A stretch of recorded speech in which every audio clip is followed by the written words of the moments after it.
हाय दोस्तों, Shukla chemistry classes में आपका स्वागत है। चैनल को लाइक कीजिए और सब्सक्राइब कीजिए। आज हम लोग जनरल ऑर्गेनिक केमिस्ट्री के नेक्स्ट स्टेप में टाइप्स ऑफ ऑर्गेनिक रिएक्शन देखेंगे। पहले चैप्टर में जनरल ऑर्गेनिक केमिस्ट्री के हमने इलेक्ट्रॉनिक डिस्प्लेसमेंट, जिसमें mesomeric effect, inductive effect, hyper conjugation, electromeric effect. दूसरे में हमने टाइप्स ऑफ ऑर्गेनिक रिएक्शन में जो रिएक्शन मैकेनिज्म होता है, मुख्यतः 5 बातों पर जो डिपेंड करता था। Nature of cleavage of bond and reactant, nature of reagent, तीसरा था टाइप्स ऑफ इंटरमीडिएट, चौथा था काइनेटिक्स ऑफ रिएक्शन और पांचवा था नेचर ऑफ सॉल्वेंट।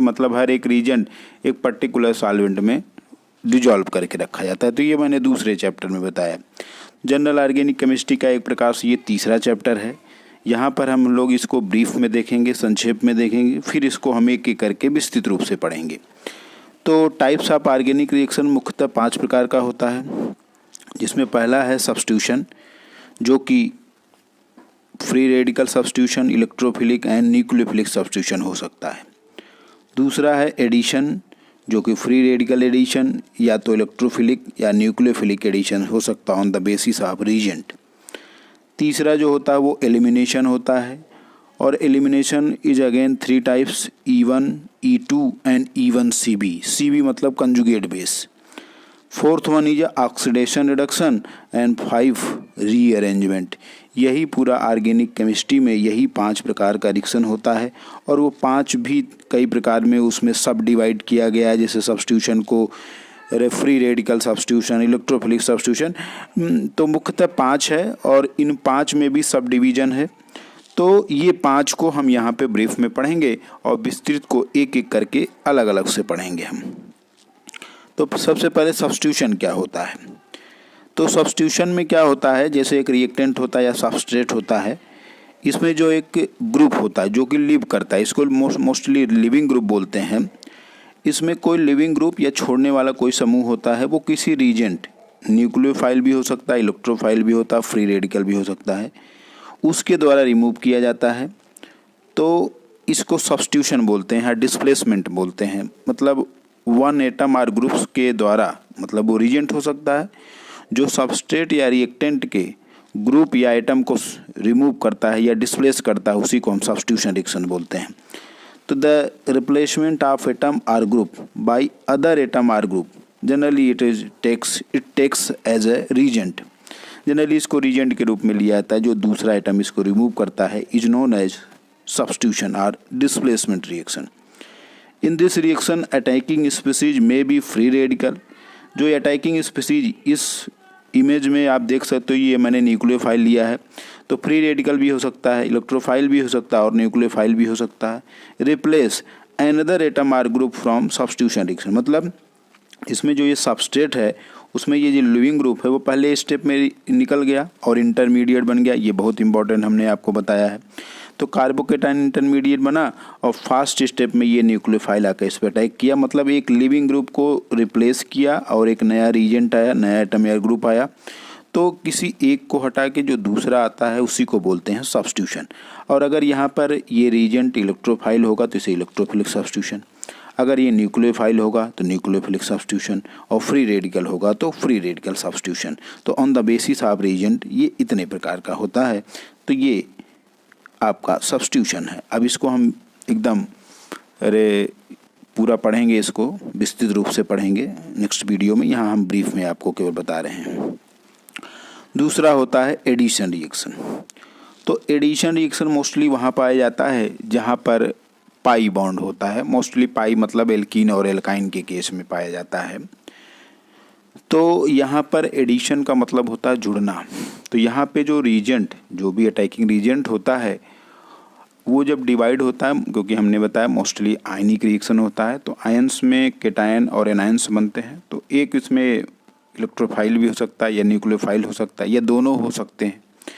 तो इसमें जो रीजेंट होता है वो इसमें जाके जुड़ जाता है। बस सब्स्टिट्यूशन में तो वो one atom can be replace by another atom or groups, but in addition reaction कोई भी रीजेंट है वो या ग्रुप या लिगेंड है तो वो केवल पाई बॉन्ड में जाकर, जब पाई बॉन्ड ब्रेक होता है उसमें केवल जुड़ जाता है, तो इस रिएक्शन को एडिशन रिएक्शन बोलते हैं।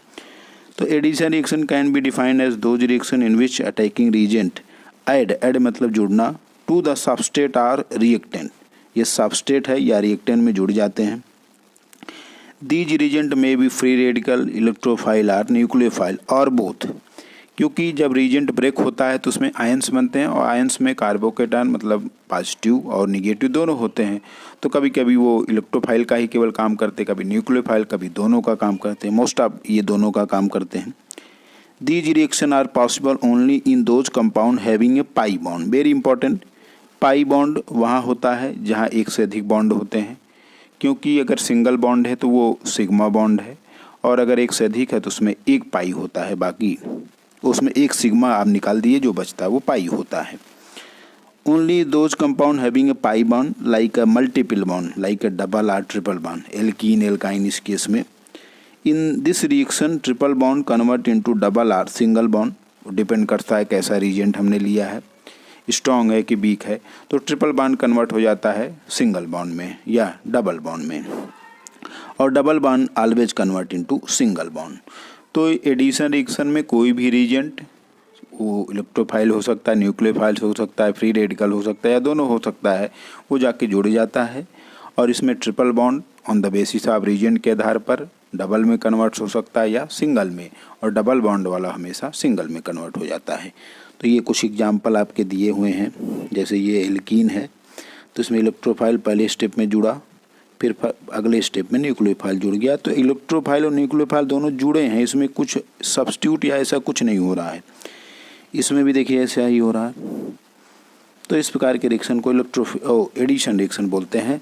और रिएजेंट अगर हमारा इलेक्ट्रोफाइल मतलब RDS रेट डिटरमाइनिंग स्टेप में इलेक्ट्रोफाइल जुड़ा है तो electrophilic addition, rate determining step में न्यूक्लियोफाइल जुड़ा है तो न्यूक्लियोफिलिक एडिशन या फ्री रेडिकल, तो ये एडिशन रिएक्शन है। तीसरा जो होता है उसको बोलते हैं एलिमिनेशन रिएक्शन। एलिमिनेशन का मतलब ही होता है रिमूव कर देना, निकाल देना। So this reaction is generally reverse of addition reaction, मतलब अभी जो पीछे हमने बताया कि ये एकदम एडिशन योगात्मक अभिक्रिया का टोटल उल्टा है। जैसे उसमें जुड़ता है कोई भी रिएजेंट तो इसमें दो मतलब एडजेसेंट कार्बन के दो ग्रुप या एटम या लिगेंड निकल के हमेशा ट्रिपल या डबल बॉन्ड बनाते हैं, एकदम रिवर्स है, इसीलिए इसको रिवर्स ऑफ एडिशन रिएक्शन किया कहा गया है। This reaction two atom or groups from adjacent, adjacent का मतलब एक दूसरे के अगल बगल कार्बन पर, ये कार्बन है तो इसका एडजेसेंट ये वाला, ये वाला है तो इसका एडजेसेंट, ये एडजेसेंट का मतलब पड़ोसी एक प्रकार से। Can be replace from substrate or reactant to form double or triple bond. तो इसमें होता क्या है, जैसे मैंने कहा X और बगल में H लगा है, तो इसका X और इसका एडजेसेंट कार्बन का H ये निकल गया, और जब निकल जाएगा तो यहाँ सिंगल की जगह क्या बन जाएगा, डबल बॉन्ड। तो यही कह रहा है कि अल्फा पे भी अल्फा अल्फा हो सकता है या अल्फा बीटा हो सकता है। In this reaction generally 2 sigma bond loss and 2 pi bond are form.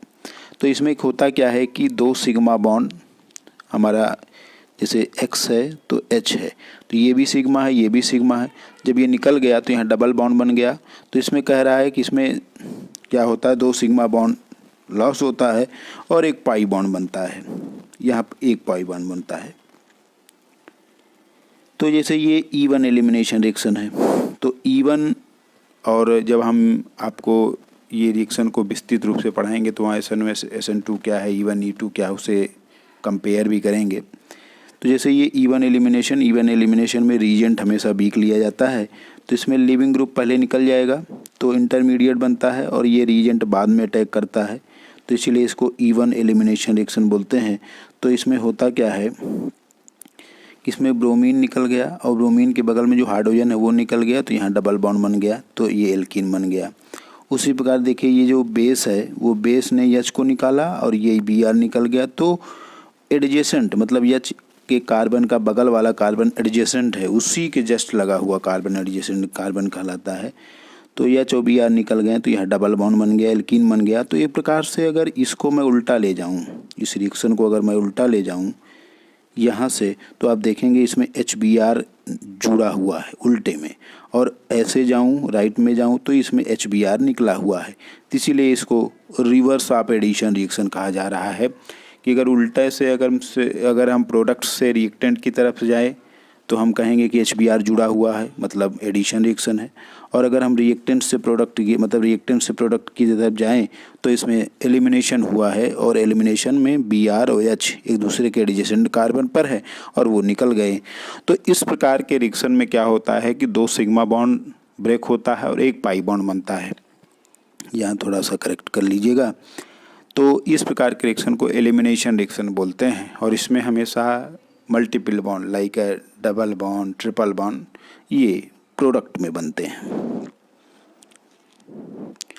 Next हमारा है oxidation and reduction reaction. Oxidation को डिफाइन किया गया है जैसे एडिशन और गेन ऑफ ऑक्सीजन। किसी रिएक्टेंट में ऑक्सीजन जुड़ जाए तो उसे हम ऑक्सीडेशन बोलते हैं। रिमूवर और लॉस ऑफ हाइड्रोजन निकल जाए तो उसे हम ऑक्सीडेशन बोलते हैं। तीसरा है oxidation is loss of electron. अगर इलेक्ट्रॉन का लॉस हो रहा है, जैसे इलेक्ट्रोकेमिस्ट्री में होता है आपका ऑक्सीडेशन रिडक्शन। चौथा है oxidation in increase in oxidation number. अगर ऑक्सीडेशन नंबर में इंक्रीज हो रहा है, जैसे Zn है तो Zn +2 में अगर जा रहा है तो यहाँ 0 है, यहाँ +2 है, ऑक्सीडेशन नंबर में इंक्रीज हो रहा है तो इसको ऑक्सीडेशन बोलते हैं। और ऑक्सीडेशन का जस्ट उल्टा रिडक्शन कहलाता है। तो उसमें क्या था, एडिशन और गेन ऑफ ऑक्सीजन, तो इसमें लॉस ऑफ ऑक्सीजन। उसमें था रिमूवल और लॉस ऑफ हाइड्रोजन, इसमें एडिशन और गेन ऑफ हाइड्रोजन। उसमें सा oxidation is loss of electron, और इसमें है oxidation is gain of electron. ये है oxidation is decrease in oxidation number. मतलब ये अगर आपको 4 याद है तो ये इसका जस्ट उल्टा है। तो अब ये लास्ट जो है, हालांकि हम इसको सबको रिएक्शन के माध्यम से पढ़ेंगे, और लास्ट जो हमारा है उसको कहा जाता है रीअरेंजमेंट। रीअरेंजमेंट का पहले हम उदाहरण देखेंगे, फिर इसके बारे में बात करेंगे। तो जैसे ये OH है, OH के ऊपर लोन पेयर है और H के ऊपर प्लस है। तो ये जो H+ है इस लोन पेयर पे अटैक करता है, और ये लोन पेयर अटैक करता है तो ऑक्सीजन के ऊपर पॉजिटिव चार्ज आ जाता है जो कि अनस्टेबलाइज होता है। तो अपनी स्टेबिलिटी को रिमूव करने के लिए बॉन्ड ब्रेक हो जाता है, और जैसे बॉन्ड ब्रेक होगा इसके ऊपर प्लस आ जाएगा। इसका ऑक्टेट क्या हो गया, इनकम्प्लीट हो गया। अपने ऑक्टेट को कंप्लीट करने के लिए ये हमेशा माइग्रेट कर जाएगा, शिफ्ट कर जाएगा, रीअरेंज कर जाएगा। 1 2 एक स्थान से दूसरे स्थान पर ये जो शिफ्ट कर रहा है, आप देख रहे हैं ना, CH3 शिफ्ट कर रहा है, इसको 1 2 मेथिल शिफ्ट बोलते हैं। तो 1 2 methyl shift, 1 2 hydride shift, 1 2 phenyl shift most of the होता है। इसके अलावा भी शिफ्ट हो सकता है। तो इसमें शिफ्ट या रीअरेंजमेंट हो रहा है। रीअरेंजमेंट का मतलब हुआ ये प्लस इधर आ गया और ये CH3 इधर आ गया, इसको 1 2 मेथिल शिफ्ट बोलते हैं, या 1 2 रीअरेंजमेंट भी बोल सकते हैं। तो जब ये प्लस यहाँ पर आया, इस वाले कहीं ये प्लस इधर आया, और ये एक बार फिर से आपको दिखा दें, ये CH3 इधर आया और ये प्लस। रीअरेंज का मतलब एक दूसरे से अदला बदली। तो यहाँ पर जब प्लस आया तो प्लस के बगल में लोन पेयर है। हमने कहा बॉन्ड हमेशा प्लस माइनस या प्लस लोन पेयर के बीच में बनता है। तो जैसे ही ये प्लस इसके बीच में बगल में आया, ये डबल बॉन्ड बन गया। फिर ऑक्सीजन जो है अनस्टेबलाइज हो गया अपनी स्टेबिलिटी को, क्योंकि ये जो H+ है जो इस पर अटैक किया था ये कैटालिस्ट होता है, और कैटालिस्ट केवल रेट ऑफ रिएक्शन को बढ़ाता है, कभी वो रिएक्शन का पार्ट नहीं होता। जिस फॉर्म में जाता है उस फॉर्म में निकल आता है। तो ये H उसी फॉर्म में निकल आएगा और ये अपने स्टेबिलिटी को पुनः प्राप्त कर लेता है। तो इसको बोलते हैं पिनेकॉल, इसको बोलते हैं पिनेकोलोन। तो पिनेकोलोन जो रीअरेंजमेंट होता है उसमें ये शिफ्ट पाए जाते हैं। तो इस प्रकार के रिएक्शन को रीअरेंजमेंट रिएक्शन कहते हैं। काफ़ी रिएक्शन इस प्रकार के हैं। तो आपको मेरे हिसाब से समझ में आ गया रीअरेंजमेंट का मतलब अदला बदली। तो रीअरेंजमेंट में भी डिफाइंड एज द माइग्रेशन और shift of atom group or ligand from one point of reactant to another point. आपने देखा एक स्थान से दूसरे स्थान पर गया। In this reaction reactant and product both are constitutional isomer. इसमें तो रिएक्टेंट के बाद जो प्रोडक्ट बना है वो एक दूसरे के कॉन्स्टिट्यूशनल आइसोमर कहलाते हैं।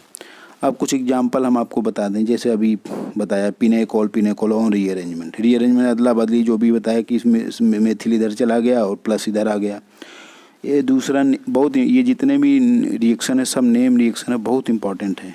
Beckmann rearrangement, Curtius rearrangement, Hofmann bromide rearrangement, Schmidt rearrangement, benzilic acid rearrangement, Favorskii rearrangement, Claisen and Fries rearrangement etcetera, और भी कई रिएक्शन है। तो रीअरेंजमेंट के बहुत उदाहरण है, ये हमने कुछ उदाहरण आपको दिखाए हैं। तो ये भी एक रीअरेंजमेंट भी एक रिएक्शन का टाइप है। तो ये 5 प्रकार का रिएक्शन होता है। अब इन रिएक्शन को हम एक एक करके पढ़ेंगे। जैसे सब्स्टिट्यूशन में तो न्यूक्लियोफिलिक सब्स्टिट्यूशन में SN1 SN2 ऐसे करके उसको हम विस्तृत रूप से पढ़ेंगे। तो आज हम लोगों ने इस वीडियो में जनरल ऑर्गेनिक केमिस्ट्री के next part types of organic reaction को ब्रीफ में पढ़ा। अगले वीडियो में हम लोग इसको विस्तृत रूप में पढ़ेंगे। तो शुक्ला केमिस्ट्री क्लासेस को लाइक कीजिए और सब्सक्राइब कीजिए। Thank you very much.